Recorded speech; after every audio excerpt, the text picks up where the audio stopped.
Hey everyone, I'm so excited to be here for this session, the Female Business Blueprint, your business on your terms. So if we haven't met before, I'm Michelle Leivars, aka the Female Business Mentor. I'm passionate about helping women succeed in their businesses, whether or not you're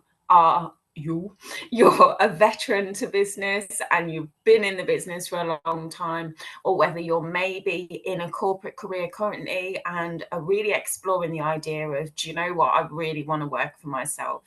So strap yourselves in. It's about to get real and let's get started. Oh, that sounded a bit like YouTubers. So I want to start by telling you that I've been exactly where you are. I've navigated the chaos of running a business whilst trying to stay true to myself. I did find it really difficult because there's so much noise out there about what we should be doing, what we could be doing.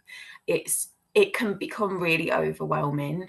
So I wrote my book, The Female Business Blueprint, in order to kind of cut through that noise and just give a little bit of honesty, because everybody's journey is so different.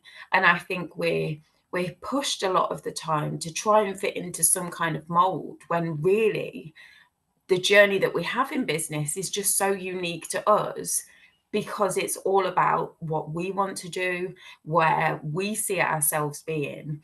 And I think it's really important for us to remember that just stay in your own lane and keep to doing what you want to do instead. So today I really want to help you to break that mold. And we're going to be discussing topics like, ditching the overwhelm, creating a business plan that works for you and nobody else, and really building something that's unique to you, but also sustainable for the future as well.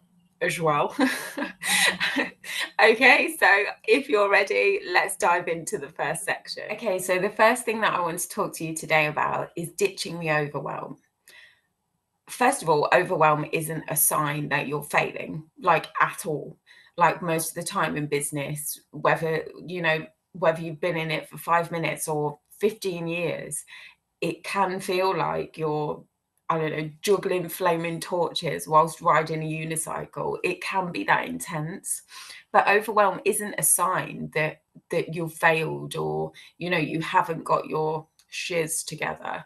Overwhelm just means that you care. It's a sign that you want to show up for your customers. You want to do the best in your business.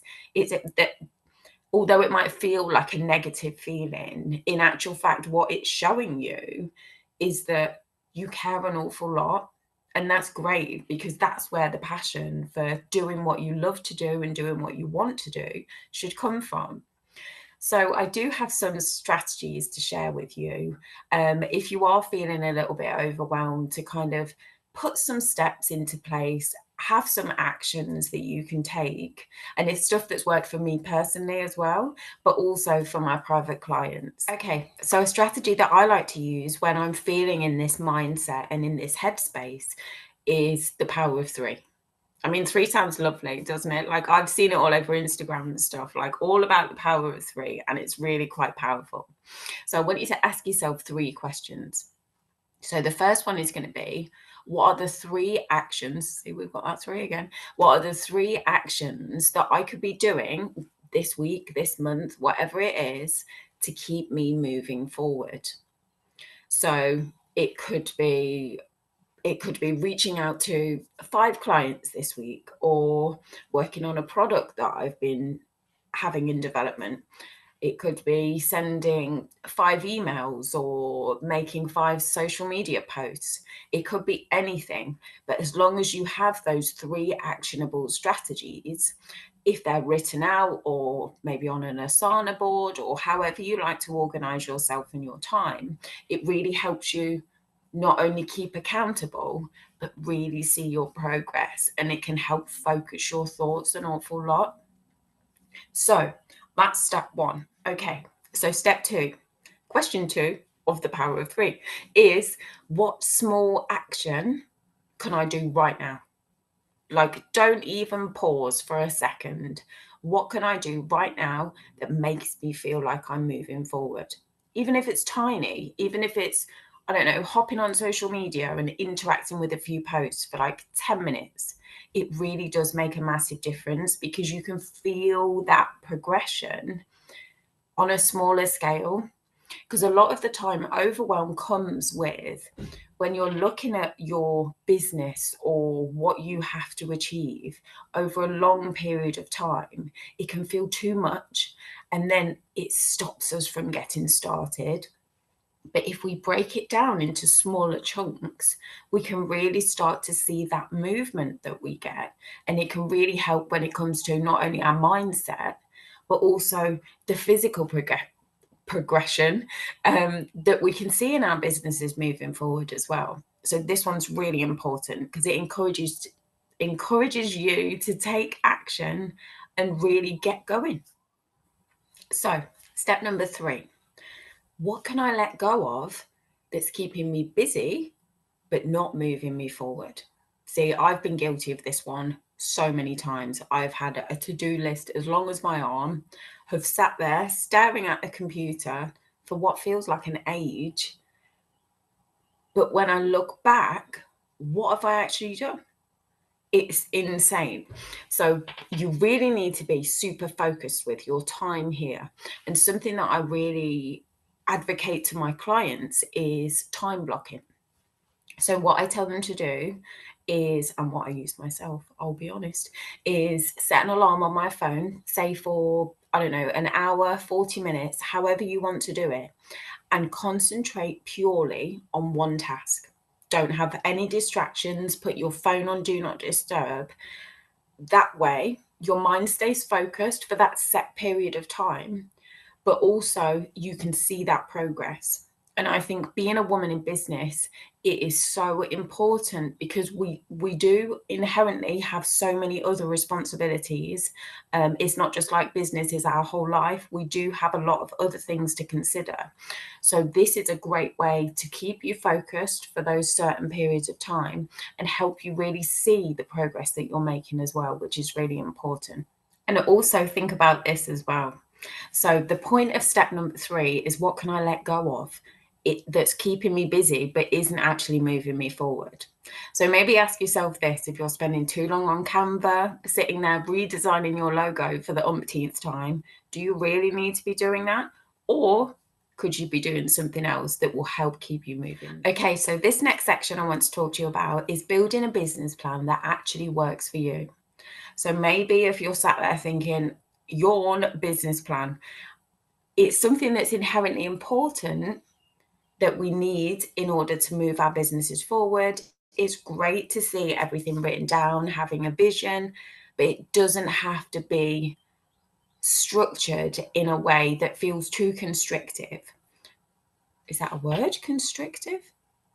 Yeah, we'll go with constrictive. Okay, so I don't want you to feel overwhelmed by this task. It just needs to fit you, your vision, and what you want to do with your business. Okay, so let's break it down into smaller steps. So step 1 can be, what is your vision? Where do you see your business? Let's start small, over the next 12 months. What do you want to be doing? Do you have, I don't know, do you want to be listed on a particular website? Do you want to be known as the go-to expert in X, Y, and Z? Do you want to have onboarded 50 customers in your first year? Start with a vision that can be actioned in the first 12 months. If your brain is checking out and going, I don't know what I want to do, have a think about it. It's literally as simple as that. The reason that I wrote my book is because I wanted to break these things down. Because when I first started in business, the idea of a business plan, I did actually have to do a business plan to take it to the bank to get funding, but that's another story. But I had crafted this business plan based on what I thought other people wanted to see. I didn't realize that I could do a version of my business plan that's just for me, with my goals, with my dreams, with the vision that I see the business having in a certain amount of time. I thought it had to be structured in a really corporate way and, briefcases and all that jazz, but it doesn't. What I want to help you to do is have your own core business plan In the future, if you want funding, then it's a little bit different. Then we would have to tweak it and make sure that it's set for the right audience. But for right now, it's important that you have a framework that's just for you. Okay, so step 2. What would you think are the 3 main pillars of your business? Is that online sales, in-person keynote talks, and services maybe that you sell? So what are the 3 different ways that you're going to be able to generate revenue? I mean, there might be more, there might be less, but it's really worth thinking about having 3 separate pillars. So in those particular pillars, you'll be able to then break down, who is my audience here? Whereabouts are they? What does my ideal client look like? Where does she or he go on the weekends? What are they reading? What do they eat when they go to a cafe? You can really, really niche down, and it really helps you kind of go after that client when you're thinking about doing your marketing plan and your strategies around advertising. So each pillar will have a title, and then each title underneath that will have a description of how you're going to get those clients, what revenue you want to be able to make, and what you can offer them as a service provider or as a product provider. It's really useful to kind of have a look through, and it really does help spark those ideas moving forward. Okay, so step 3 is to set realistic, achievable goals. I mean, you can write down, if you want to, make 100K in the first week. But it'd be nice, but it's not really plausible. So I think I'm a big advocate for women to dream as big as they want to dream. And I get that totally. I'm behind it. Here's my pom-poms. Let's go. But by setting unrealistic goals, although it would be lovely, setting unrealistic goals is only going to make us feel like we failed or that we haven't achieved what we wanted to. So what's really important is setting realistic goals, achievable targets for yourself, and then you can measure that against the progress that you're making. And it makes you feel good too. So it's brilliant. Okay, so the next section I want to talk to you about is setting boundaries. This is something that's really important, and personally, I have been guilty of not doing before. Let's be honest, your business isn't going to run 24/7. It's not, the all-you-can-eat Chinese buffet around the corner. You have to be strict with yourself. That's protecting your own self and your own time. And something that I used to do an awful lot is say yes to everything. Like, I had that massive FOMO, whereas if I didn't do it, then, I'd be missing out. I've got to take every single opportunity. But all that forced me to do was just overwhelm me. And it was horrible. And in actual fact, they say, you've probably heard it on social media and everywhere, but no is a full sentence. What you're doing by saying no to these situations is you're protecting your mindset, you're protecting your health, and you're protecting your business, because by saying yes to everything, you leave yourself no time to do anything else and move your business forward.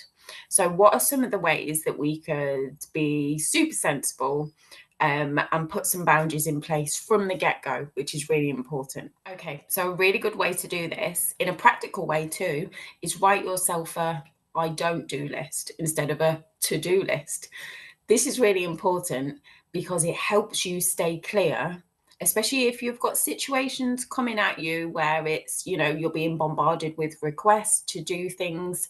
It's really important you can really reference that list and think to yourself, well, actually, it's not really something that I want to do, and it's going to take time away from me growing my business and moving forward. So one of the things that we could put on the list would be, I don't answer emails after 11 o'clock at night. It should be a given, really. You wouldn't be in a employed position and be expected to be answering emails super late. So you should warrant yourself the same boundary and the same respect when you're working for yourself. So another thing we could maybe put on the list is not doing things for exposure. I mean, sometimes it's good, this is where I've struggled, to be honest with you. Sometimes it is good to do things for free for exposure, especially if it's something that you're passionate about, or, maybe it's a collaboration with another business that you would really like to work with. Just be careful and be picky about what you're going to be doing. And remember, your time is super precious as well, especially in the early stages of a business. So another thing that we could maybe put on the list would be don't be choosing things to do that don't align with your goals and your vision for the business. For example, if you have a product business that's all about traveling, for example, and traveling to far-flung countries, you wouldn't then go and collaborate with somebody who never leaves the house. Something, that's a random example. But do you see what I mean? It's not going to be, if it doesn't align with what you're trying to do, there's no cohesion there. So it doesn't benefit either of you. So don't be tempted to just say yes to opportunities because you think that if you don't do them, then you'll be missing out. But really, if you're firm in your belief of your own values and your own goals in your business, then it can really help to easily say no to opportunities that you might once have said yes to. Okay, so by respecting your time, it encourages other people to do the same. I have been guilty of this an awful lot in the past, and I do know that if you're not used to saying no and putting boundaries in place, then it can feel really alien. And I want to assure you that actually you don't miss out on anything, because if anything, it frees up yourself, it frees you up to be able to be taking on the opportunities that you want to, which in turn feed your soul, makes you happier, and enables your business to grow forward. And those right clients will find you anyway, regardless. So it's just not worth burning out for. Okay, so the next section is finding the joy in your business. So if you're waking up every day and you're miserable in your business, then something has to change. Yes, there will be hard days, there will be tough days. It's not an easy ride, but your business should be something that you actually enjoy, something that lights you up, that makes you happy, and that makes you feel fulfilled. So here's a few tips on how you can reignite that passion back into your business. So think about why you started. What part of your business really lights you up? What is the part that you enjoy doing the most? I mean, we'll all have quite a few that we don't enjoy doing, but need to be done. But really try and lean into the stuff that makes you happy. It sounds so simple, but it can be absolutely transformational. This is a personal favorite of mine, and it's all about celebrating the small wins. So it doesn't even have to be, when I say small wins, it could be, did you send that scary email? Did you post that reel on Instagram that's taken you 2 hours to blooming edit? If you celebrate it, it's really important to even go through each day and look at these things, no matter how small you think they are. Did you post on social media today when you didn't think that you would? Did you reply to a comment of somebody that you really admire? Celebrate these small things. It is so important for us to do this. Okay, so the next one is about making things fun. So there will be some elements of your business that you won't particularly enjoy compared to others, but you could find a way to make it more you. So, for example, if you hate networking, turn it into a coffee chat instead. Or if you hate social media, then make it into a game. I'm going to see how many posts that I can post this week, or I'm going to see how many comments I can make on 5 different accounts. Really simple things. Set yourself a timer. It sounds sad, but honestly, it really works, because there is going to be so many different things that that you do really enjoy and that you really want to be doing, but there's stuff that you're not going to enjoy so much that still needs doing at the same time. So if you can make it into something that makes it more bearable for you and makes it fun even, then you're on to a winner. So there was just a few little tips for you to be able to feel like you're moving forward in your business and really make it more you.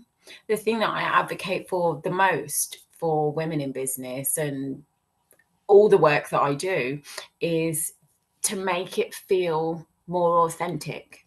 You know, we don't have to follow this particular blueprint. It's up to you, the way that you make your business journey go. Don't ever compare yourself to anybody else. You know, your journey is so unique.